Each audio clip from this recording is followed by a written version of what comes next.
Assalamualaikum warahmatullahi wabarakatuh. Kembali lagi di channel Radio Horor.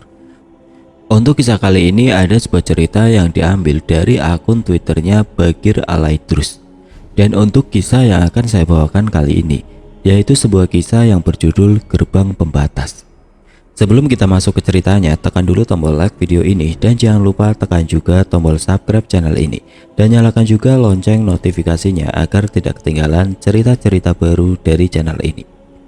Dan bagi teman-teman yang ingin membaca langsung ceritanya, nanti silahkan saja kunjungi linknya yang nanti akan saya sertakan di kolom deskripsi. Dan jangan lupa follow juga akun penulis. Dan seperti apa untuk kisah kali ini? Langsung saja kita simak berikut ini. Jangan biarkan gerbang terbuka atau kegelapan akan datang menghancurkan. Semenjak pandemi melanda, banyak orang yang merasakan perbedaan dalam hidup mereka. Hal ini pula yang dirasakan banyak anak muda yang biasanya menginginkan kebebasan untuk kesenangan mereka. Hal ini pula yang terjadi pada seorang anak bernama Keisha. 2 tahun terakhir ini menjadi pengalaman hidup paling membosankan baginya. Tidak pergi ke sekolah, tidak bisa leluasa bertemu teman-teman, dan yang paling buruknya, masa-masa SMA yang harusnya jadi bagian terbaik dalam hidup harus sirna karena pandemi. Namun beruntungnya di tahun kedua ini semuanya sudah jauh lebih baik. Keisha bisa pergi keluar dengan leluasa tanpa harus merasakan ketatnya protokol kesehatan. Walaupun di beberapa tempat masih ada yang menerapkan protokol yang ketat. Keisha adalah anak tunggal. Ayahnya sudah lama meninggal. Ia tinggal bersama ibu dan juga neneknya. Keisha bukan anak yang akrab dengan ibunya. Ia justru lebih akrab pada neneknya. Di suatu pagi Keisha bangun lebih pagi dari biasanya karena ia merencanakan pertemuan dengan sahabatnya, Karin dan Tasya. Mereka merencanakan perjalanan ke taman tengah kota yang sudah mulai dibuka untuk umum. "Keisha," panggil ibu.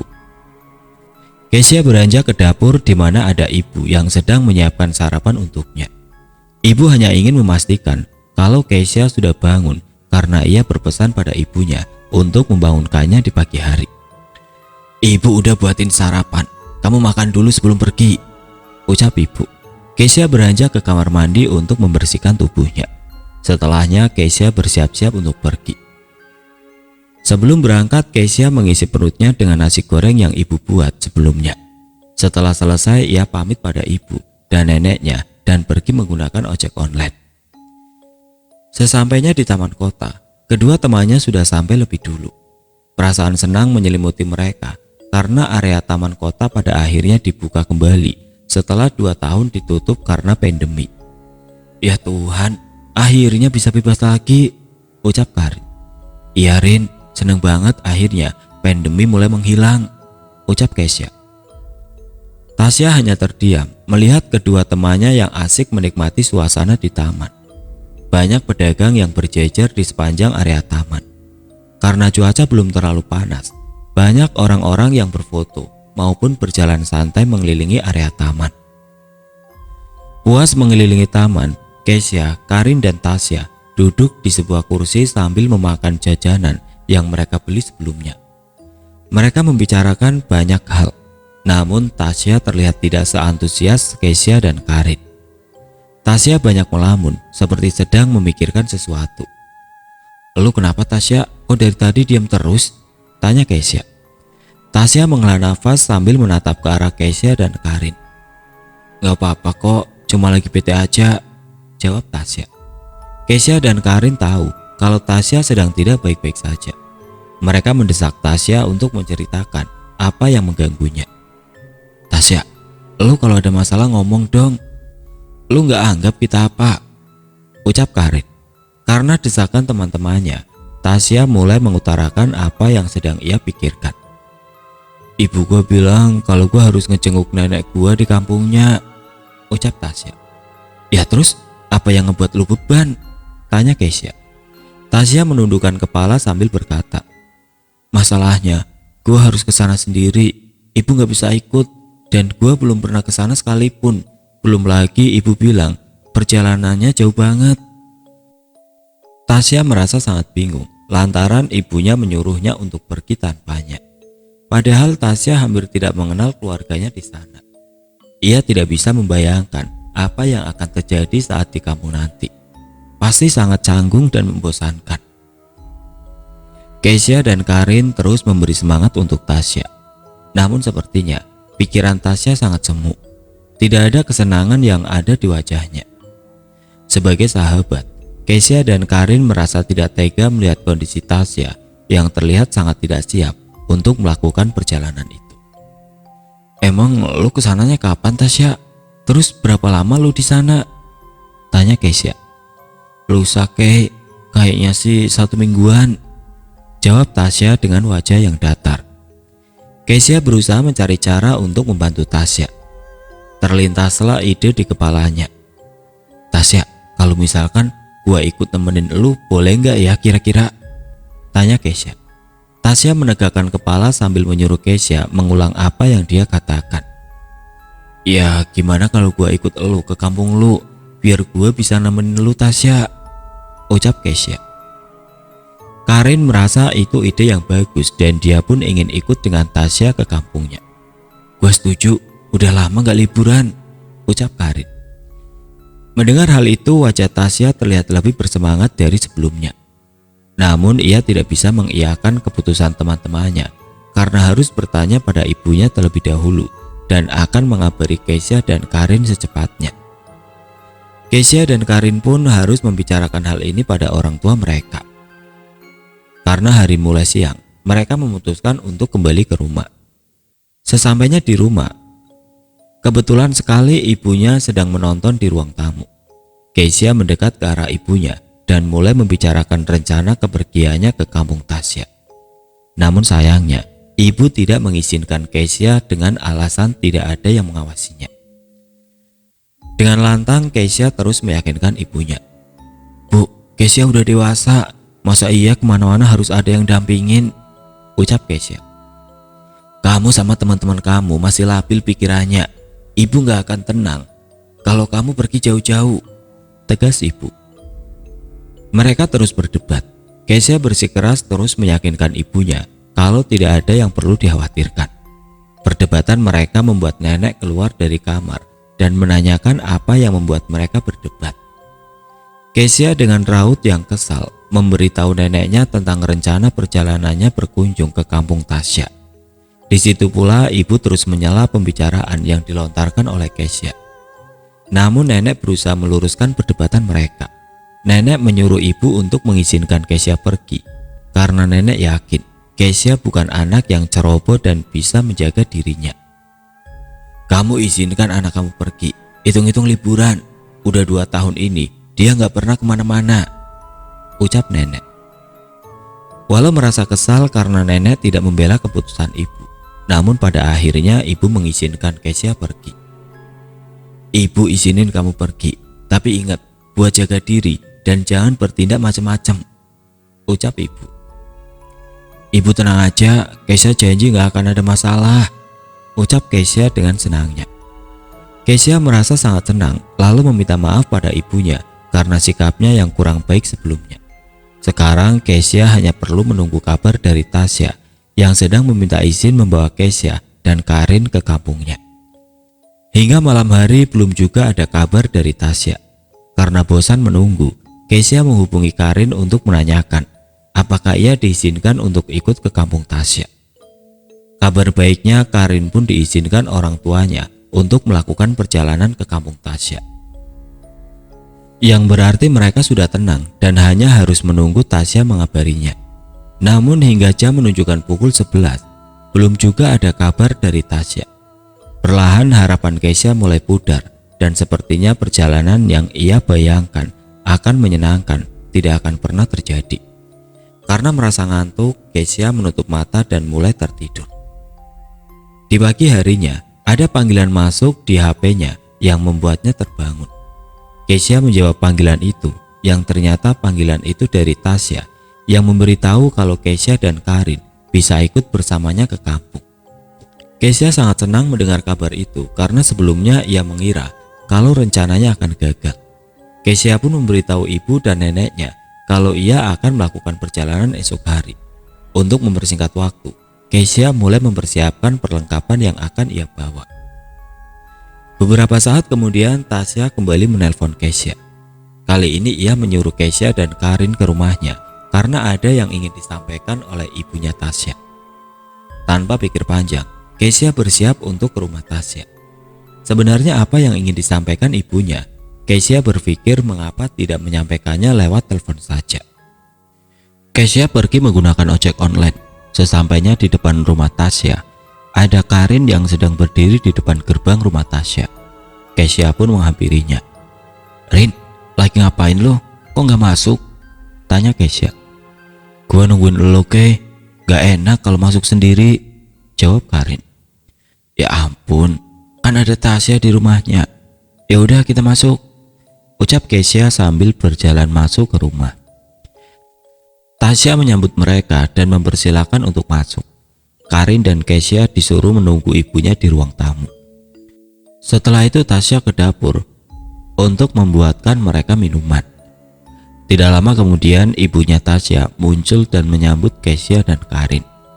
"Maaf ya, ibu habis beresin gudang. Kalian udah lama?" tanya ibu Tasya. "Baru sampai kok bu, tenang saja," ucap Karin dan Kesha. Tasya mendekat ke ruang tamu dengan membawa minuman dan makanan. Tasya pun menyuruh ibunya untuk mengatakan hal yang ingin disampaikan kepada mereka. "Sebelumnya, ibu ngucapin makasih banget karena kalian mau nemenin Tasya pulang ke desa ibu. Tapi ada yang perlu ibu kasih tahu ke kalian.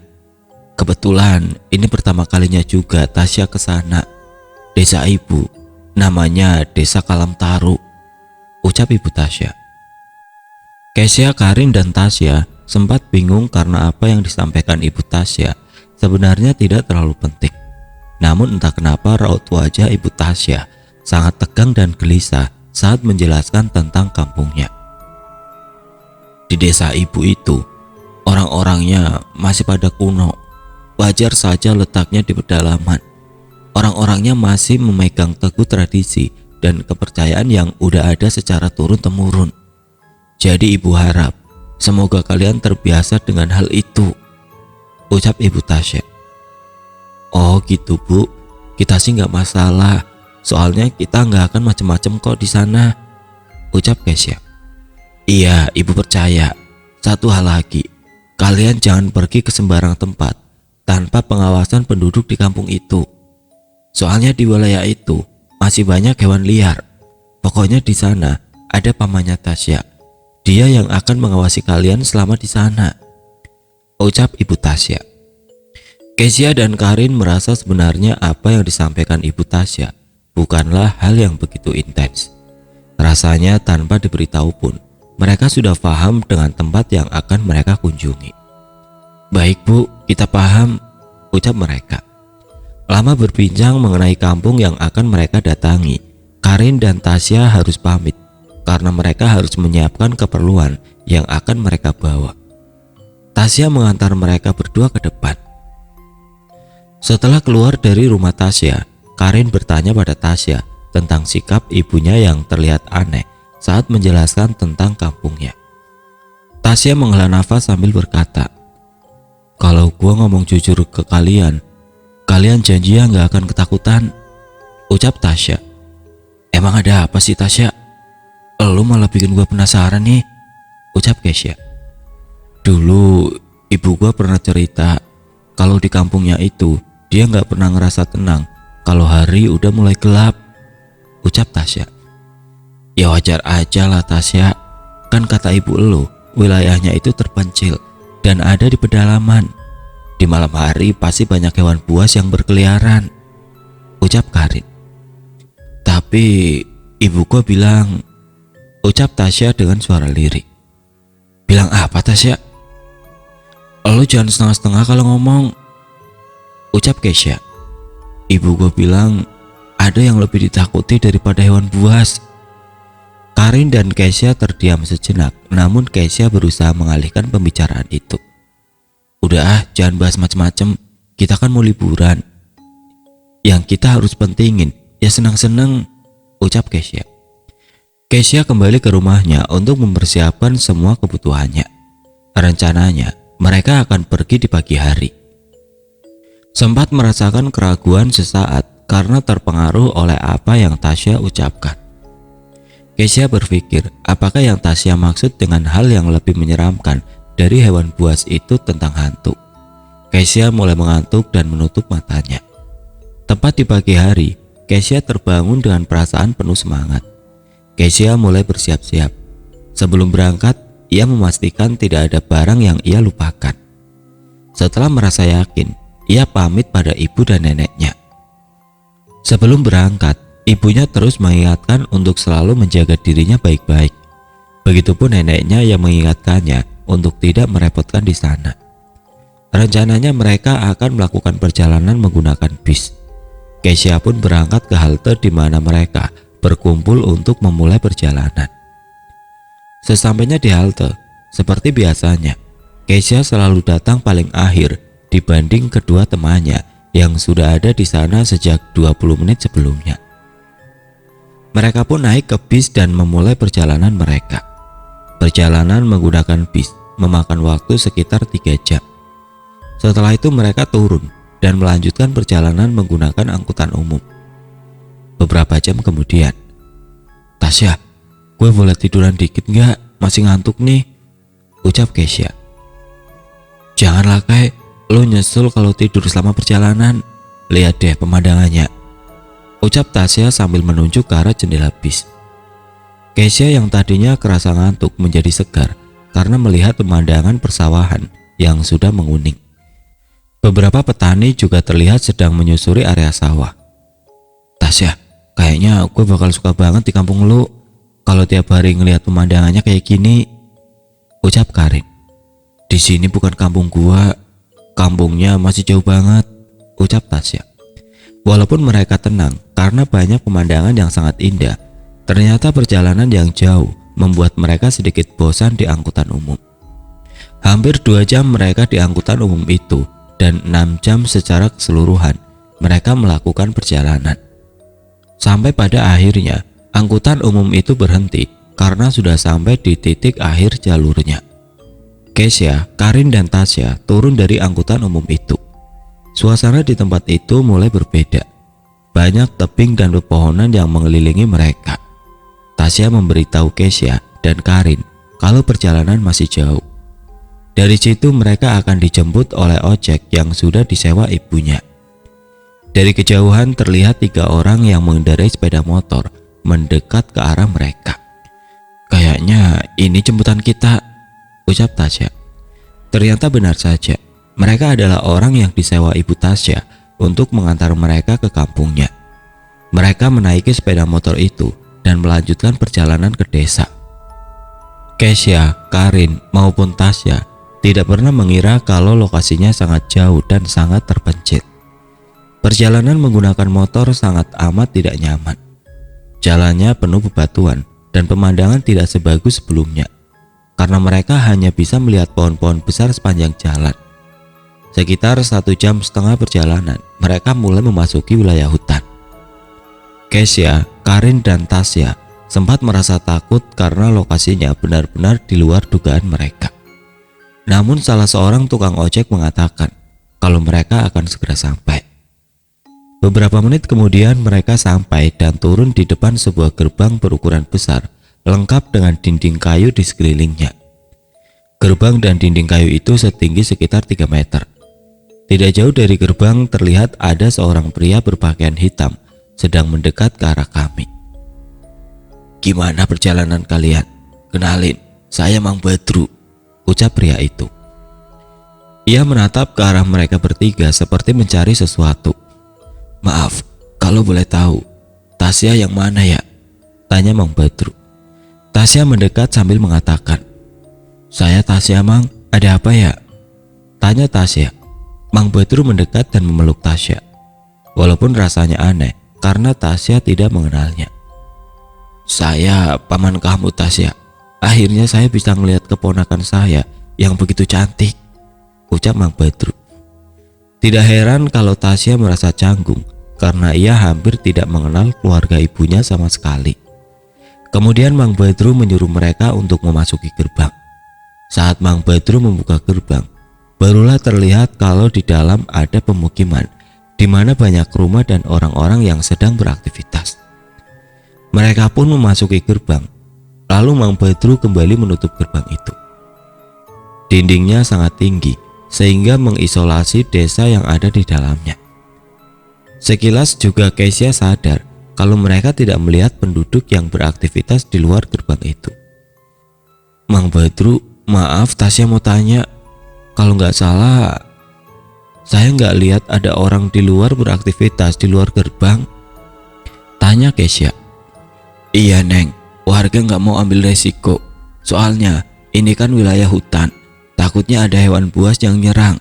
Makanya nenek moyang kita di sini ngebangun dinding kayu ini supaya penduduk aman, jawab Mang Badru. Sebelum mengajak mereka ke rumah yang akan mereka tinggali, Mang Badru ingin mengajak Tasya menemui neneknya yang sedang sakit. Mereka sampai di sebuah rumah sederhana yang semua bagiannya terbuat dari anyaman bambu. Walaupun begitu, rumah itu begitu rapi dan terawat. Mang Badru mempersilahkan mereka masuk menemui neneknya Tasya. Di dalam ruang pertama, saat mereka masuk, nenek Tasya duduk dengan selimut yang menutup sekujur kakinya. Silakan masuk, maaf kalau kondisi rumahnya kayak gini, ucap nenek itu. Mereka bertiga bersalaman dengan nenek itu. Saat bagian Tasya, nenek itu menggenggam tangan Tasya. Tanpa diberitahu pun, saya yakin kalau kamu adalah cucu saya. Kamu mewarisi wajah ibu kamu, ucap nenek itu. Iya Nek, saya Tasya, cucu nenek, ucap Tasya. Neneknya segera memeluk Tasya. Air mata tidak dapat lagi ditampung karena menurut Mang Badru sudah sangat lama neneknya ingin sekali berjumpa dengan cucunya. Setelah momen mengharukan itu, Mang Badru segera mengantar mereka ke rumah yang sudah disediakan untuk tamu. Lokasinya tidak jauh dari rumah nenek. Rumah yang akan mereka singgahi terbilang sama seperti rumah lainnya yang ada di tempat itu. Mereka memasuki rumah itu dan merapikan barang-barang bawaannya. Mamang pamit dulu ya. Kalau kalian butuh apa-apa, Mamang ada di rumah nenek, ucap Mang Badru. Iya Mang Badru, makasih, ucap Tasya. Mereka melihat sekeliling rumah yang akan mereka tempati untuk seminggu ke depan. Saat itu pula mereka sadar kalau di sana tidak ada listrik. Astaga Tasya, di sini gak ada listrik. Gua baru sadar, ucap Karin.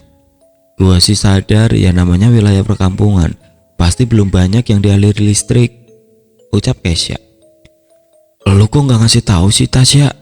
Tahu gini, gue bawa banyak power bank, ucap Karin. Sorry, gue lupa ngasih tahu. Ya udahlah, lagian di sini nggak ada sinyal. Baterai HP lu pasti awet, ucap Tasya. Mereka juga merasa terbebani karena kamar mandi berada di luar rumah. Walaupun jaraknya tidak terlalu jauh, namun tetap saja akan sangat menakutkan karena mereka harus melewati langit malam jika ingin menggunakan toilet. Di sore hari seseorang mengetuk pintu rumah mereka. Kesya membuka pintu dan ternyata Mang Badru membawakan kami sebuah makanan karena ia tahu sejak sampai mereka bertiga belum makan. Mang Badru juga memberitahu mereka cara menyalakan lampu minyak. Oh iya, Mamang kasih tahu ke kalian, kalau malam kalian gak boleh keluar rumah sembarangan, ucap Mang Badru. Oh, kenapa gitu Mang? Tanya Tasya. Iya buat jaga-jaga aja, takutnya ada hewan buas yang gak sengaja masuk, jawab Mang Badru. Mang Badru pun pamit dan mempersilahkan mereka untuk makan dan beristirahat. Mereka menyantap sajian yang dibawa Mang Badru. Makanannya sangat sederhana, ada nasi, sayur, daun singkong, singkong goreng, dan daun ubi. Walau sederhana, makanan itu sangat enak. Mungkin karena dimasak menggunakan kayu bakar. Dan malam pun tiba, lampu minyak mulai dinyalakan. Kesya melihat keluar rumah dari jendela yang tidak memiliki kaca. Suasana di malam hari sangat gelap. Terlihat beberapa orang berjalan menyalakan obor di sekitar jalan. Kesya, kalau mau ke toilet bareng ya. Gua nggak mau sendirian, ucap Karin. Iyalah, gue juga nggak mau keluar malam-malam sendirian, saut Kesya. Suasana di desa itu sangat hening. Dalam gelap malam, mereka bisa mendengar suara jangkrik, bahkan angin malam yang melewati pepohonan. Sesekali terdengar juga suara langkah kaki yang terdengar samar, namun perlahan semakin dekat. Kesya kembali melihat keluar rumah. Ternyata ada dua orang yang sepertinya sedang berkeliling membawa obor. Tiba-tiba Tasya bangun dan mengatakan kalau ia ingin buang air kecil. Oke, gue pengen pipis, antar yuk, pinta Tasya. Ya udah ayo, gue bangunin Karin dulu, takutnya dia mau ke toilet juga, ucap Kesya. Kesya mengajak Karin untuk pergi ke toilet bersama. Namun Karin sudah tidur karena kelelahan. Akhirnya Kesya ke kamar mandi yang ada di luar rumah bersama Tasya. Saat pintu belakang dibuka, udara dingin masuk melewati mereka. Udara malam serasa menusuk kulit dan membuat merinding. Belum lagi suasana desa yang sangat gelap gulita. Namun langit malam terlihat tidak begitu gelap. Seakan-akan kegelapan hanya ada di antara mereka. Mereka menggunakan kamar mandi secara bergantian, saling menunggu di depan pintu. Saat Kesya menunggu Tasya yang sedang menggunakan kamar mandi, Kesya teralihkan oleh suara gamelan yang sepertinya berasal dari arah hutan.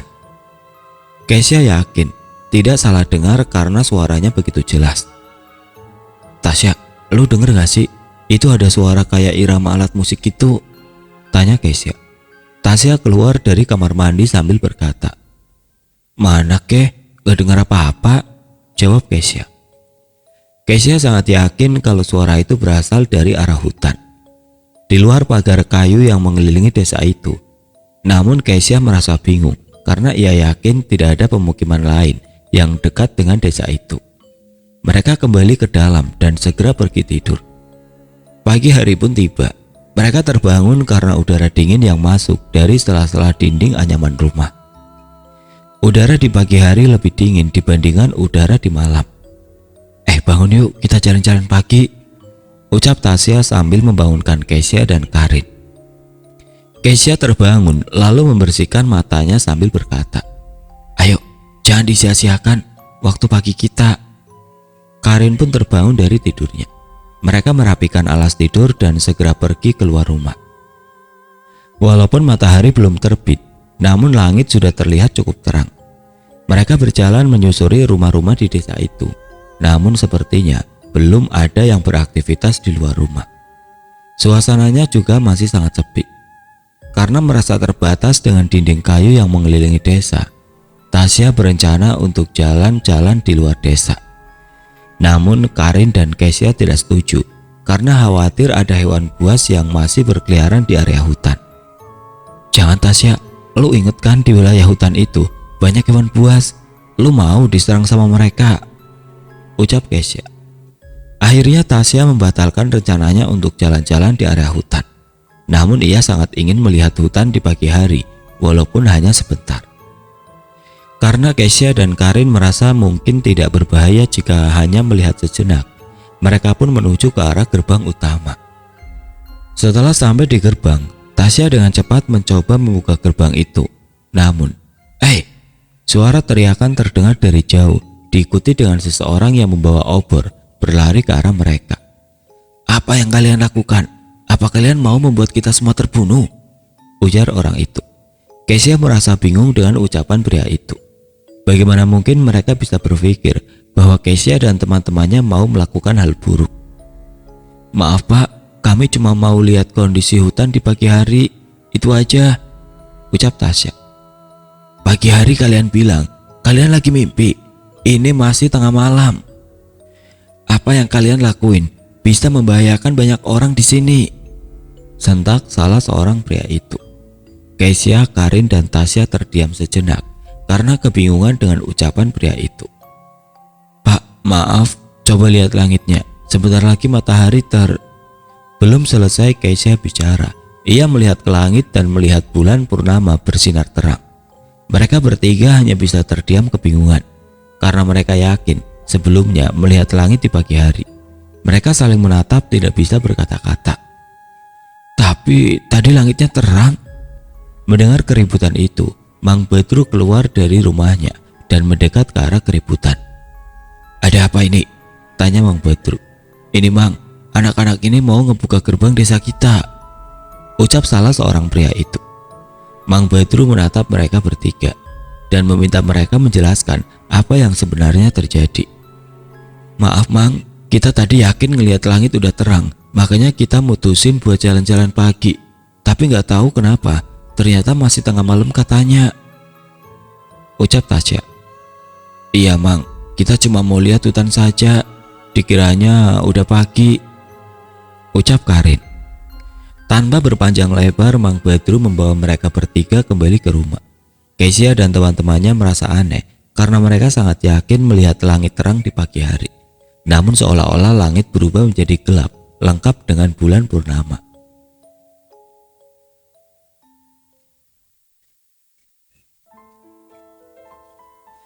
Oke teman-teman, sampai di sini dulu ceritanya. Nantikan kelanjutan kisah ini di video berikutnya. Agar tidak ketinggalan, klik tombol subscribe channel ini dan nyalakan lonceng notifikasinya. Wassalamualaikum warahmatullahi wabarakatuh.